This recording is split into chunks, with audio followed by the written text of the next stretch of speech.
반갑습니다. 저간에 많은 격려를 받았는데 두루 감사합니다. 김정무의 작가생활 이야기 10번째 시간으로 이어가겠습니다. 오늘은 첫물에 구운 소리를 조금 보태야겠습니다. 말하자면 오늘의 이야기는 10월 25일경에 방송되었더라면 시적절했을 텐데 하는 생각을 뿌리칠 수 없습니다. 나는 메모를 그렇게 해두었지만 결과적으로 늦어지고 말았거든요. 10월 25일이 바로 독도의 날이기 때문에 하는 말씀이에요. 독도의 날은 2000년부터 민간단체 독도수호대가 고종이 독도를 울릉도의 부속 섬으로 정한 대한제국칙령 제41호를 1900년 10월 25일에 공포했기에 그날을 기념하기로 했던 거예요. 하긴 독도에 관한 일본의 억지스러운 행태를 보자면 우리가 굳이 특정한 날짜를 기할 까닭조차 없습니다만. 그래요, 작가님. 일본은 시도 때도 없이 독도가 저희 땅이라고 생떼를 쓰게 바쁘니까요. 사람이 세상살이를 하다 보면 그야말로 뜻밖의 일을 당할 때가 참 많은 법이죠. 우리는 그렇게 당한 일들을 우연히 그리 되었다고 보는데, 윤회적 논리로 따지자면 세상사에 우연이란 절대 없고 모든 일이 필연이라 하더군요.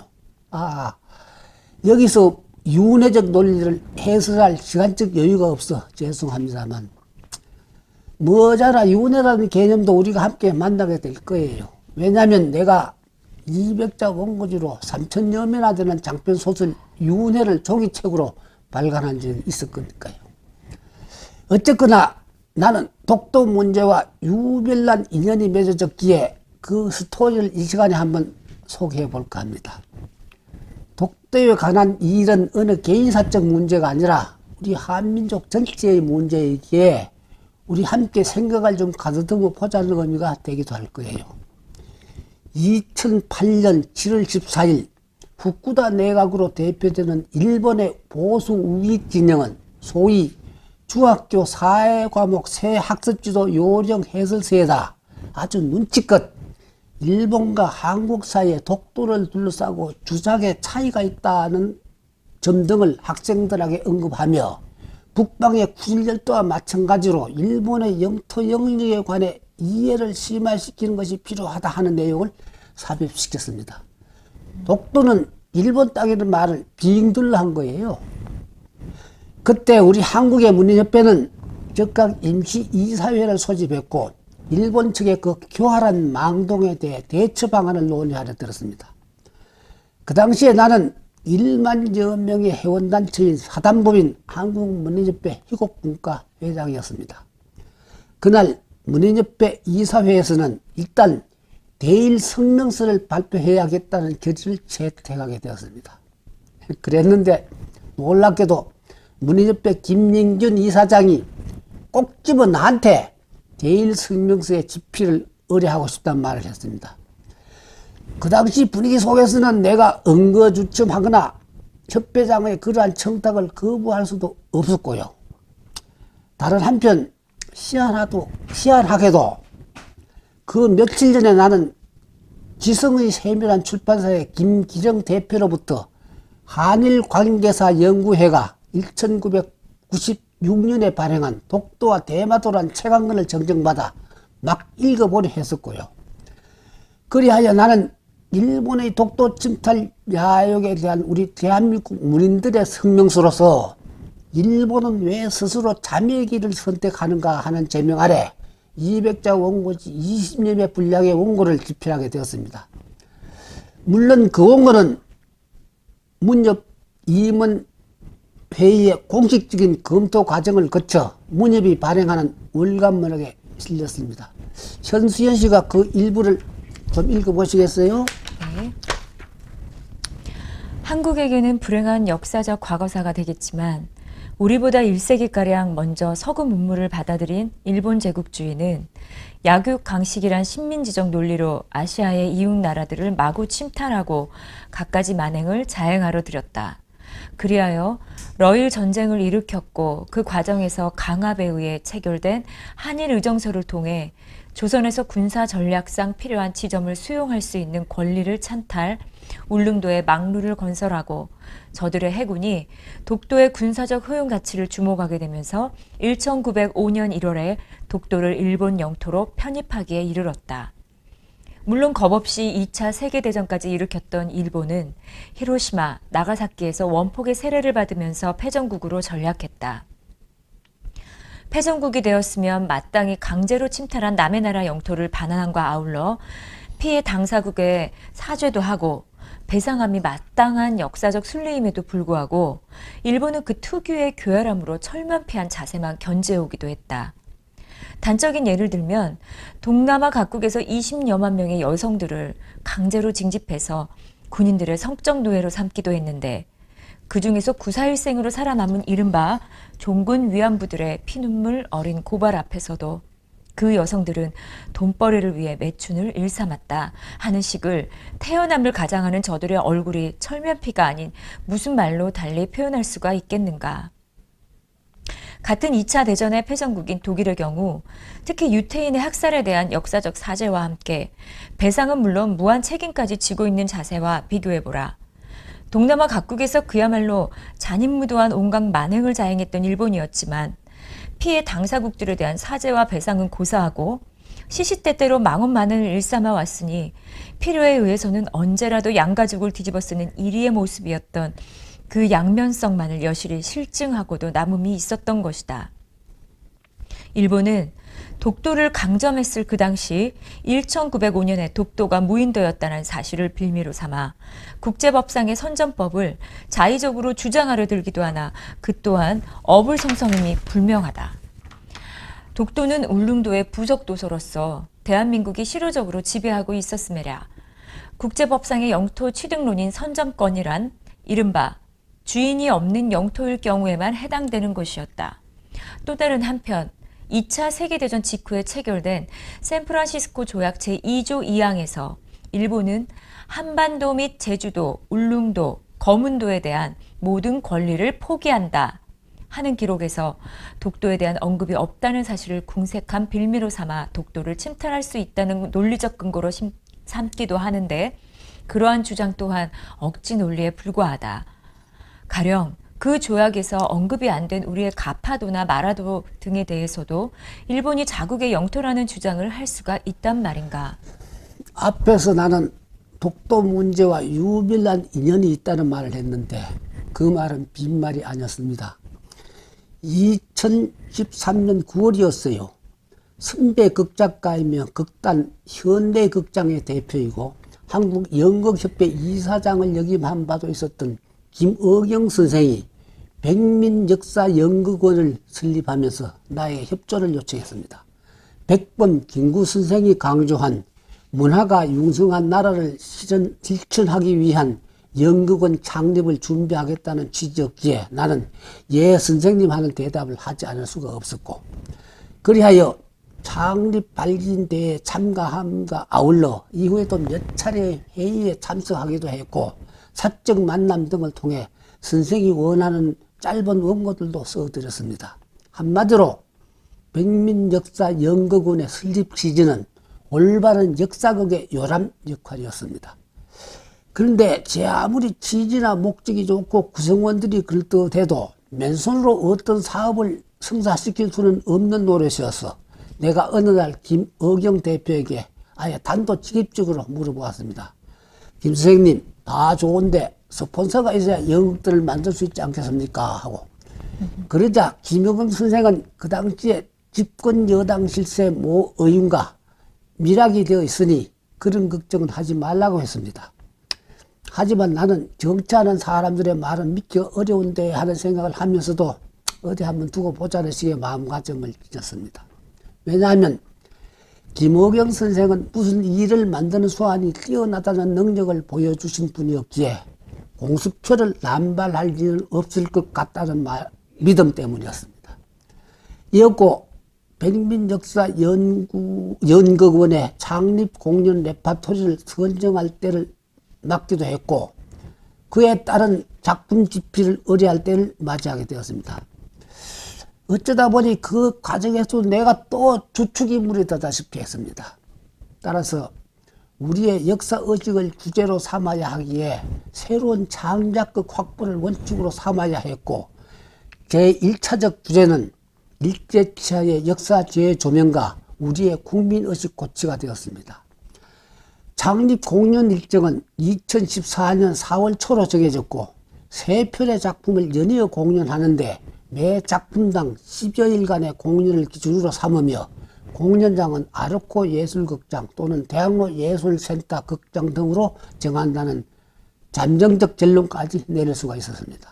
하지만 문제는 또 작품을 집필할 작가를 누구로 정하느냐 하는 데 있었습니다. 작품 집필을 의뢰하려면 원칙적으로 계약을 한 다음 일단 계약금을 거래해야 할 텐데 당장은 그럴 여건이 마련되어 있지 못했습니다.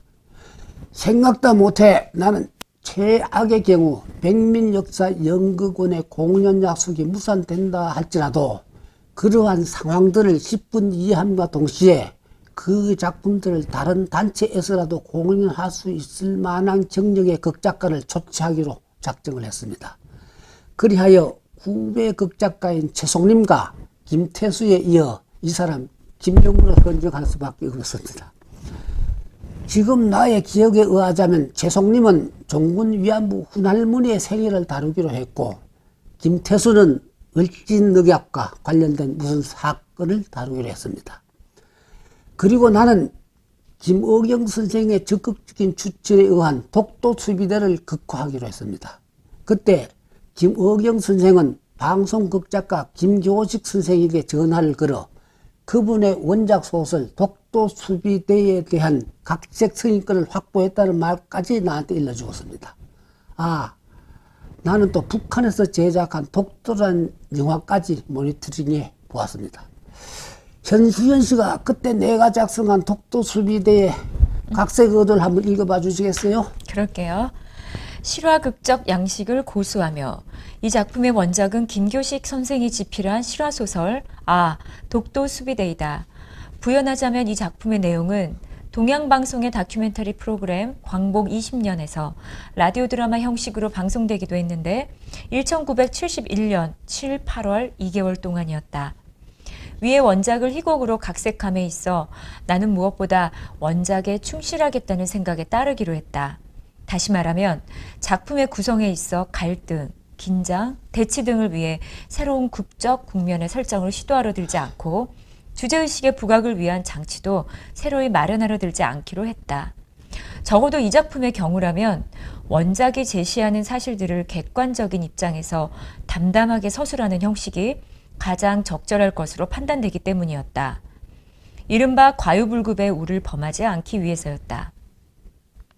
작품의 주인공인 홍순칠은 1953년 4월부터 1956년 12월까지 약 3년 8개월 동안 민간인 신분으로 50여 명의 울릉도 청년들을 동원, 소위 독도 수비대를 조직해서 일본의 무단 침입으로부터 독도를 지켜낸 바 있는 실존 인물이었다.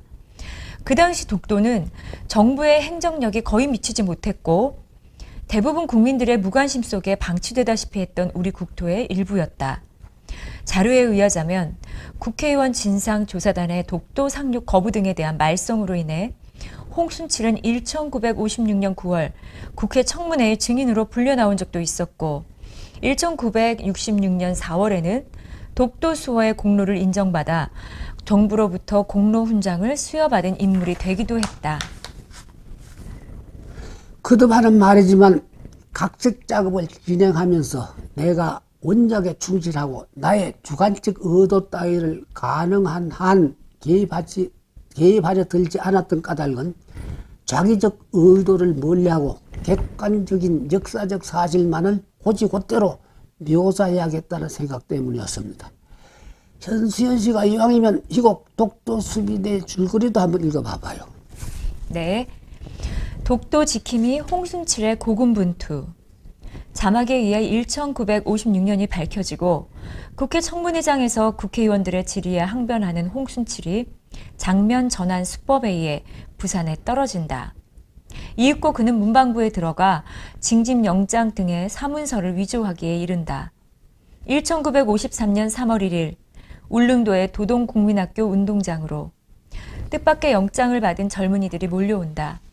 이미 군복무를 마친 그들에게 새삼스레 징집영장이 떨어졌으니 그들의 불만, 불평이 대단할 수밖에 없다. 그때 홍순칠이 거기에 나타나서 군수 및 경찰서장 등에게 임명장을 내밀어 보이면서 대통령으로부터 독도수비대 사령관으로 임명받았다는 사실을 까발킨다. 이른바 독도수비대의 조직을 끝낸 홍순칠은 부관인 황영문을 데리고 다시 부산 국제시장에 나타난다. 황영문의 해설과 질문 등에 의해 홍순칠이 자기 논밭까지 팔아가면서 독도수비대의 운영비를 조달하고 있음이 밝혀지기도 한다. 부산에서 그들은 제4부두의 미군 군수물자 하치장에 인접한 양공주촌으로 잔입해 들어간다. 그리고 양공주인 수장과 패기를 유혹, 보초병인 미군의 관심을 딴 데로 돌린 다음 미군 군수물자 하치장에서 자기들이 필요로 하는 무기류와 실탄들을 빼돌린다.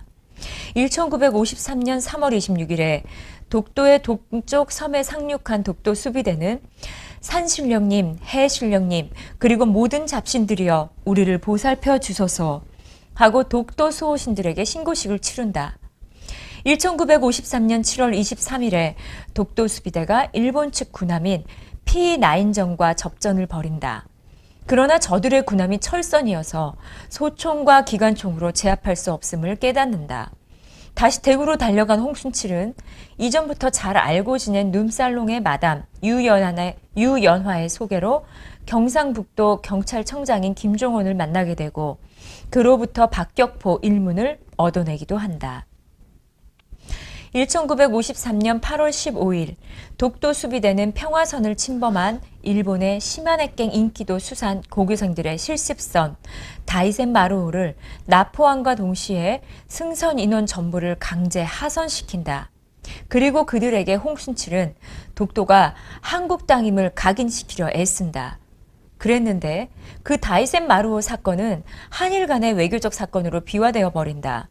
그럼에도 불구하고 홍순칠 대장은 독도 수호의 의지를 더욱 굳게 다진다.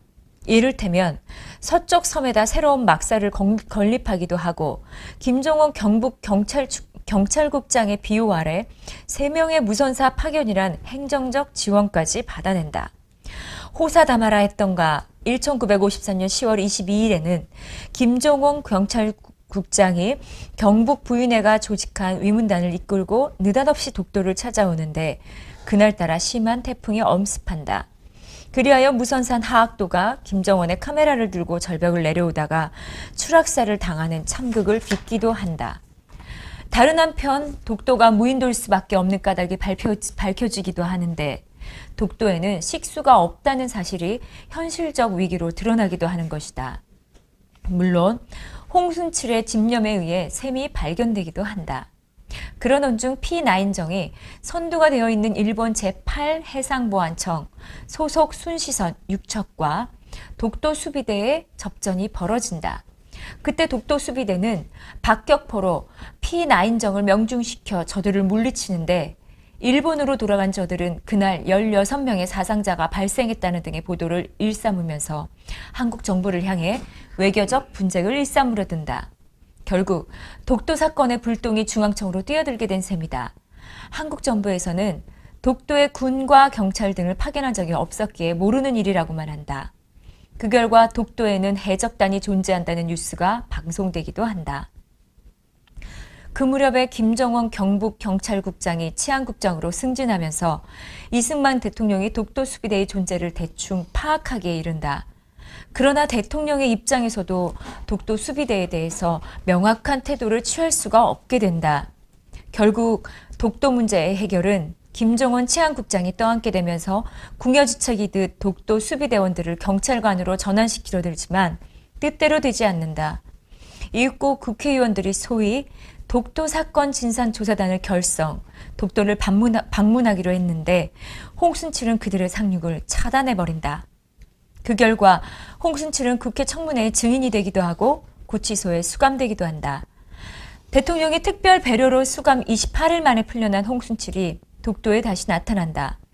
그리고 그는 대원들에게 징집영장을 위조한 일과 같은 지난날의 과오에 대한 용서를 빌면서 독도 수비대 대장직에서 물러나겠다는 말을 한다. 그때 대원 일동은 뜻밖에도 누구 맘대로 물러날 수 있느냐면서 이구동성으로 우리의 독도 수비대 대장은 홍순칠이라 외침을 반복한다. 줄거리가 무척 자세하게 쓰여진 것 같은데 어때요? 연극으로 만들면 재밌겠어요? 네, 무척 재밌겠어요. 저는 독도에 홍순칠 씨 같은 분이 있었다는 사실을 이전에 미처 몰랐어요. 그런데 그 작품의 공연 기획이 차일피일 밀리기만 하다가 김일경 선생까지 유명을 달리하는 바람에 그만 아직까지 공연의 기회를 얻지 못했습니다. 기다려봐요. 네. 여러분 감기 조심하십시오. 다음 시간에는 연극 토스카 만들기로 정해보았습니다. 구독, 좋아요 버튼 꼭 눌러주세요.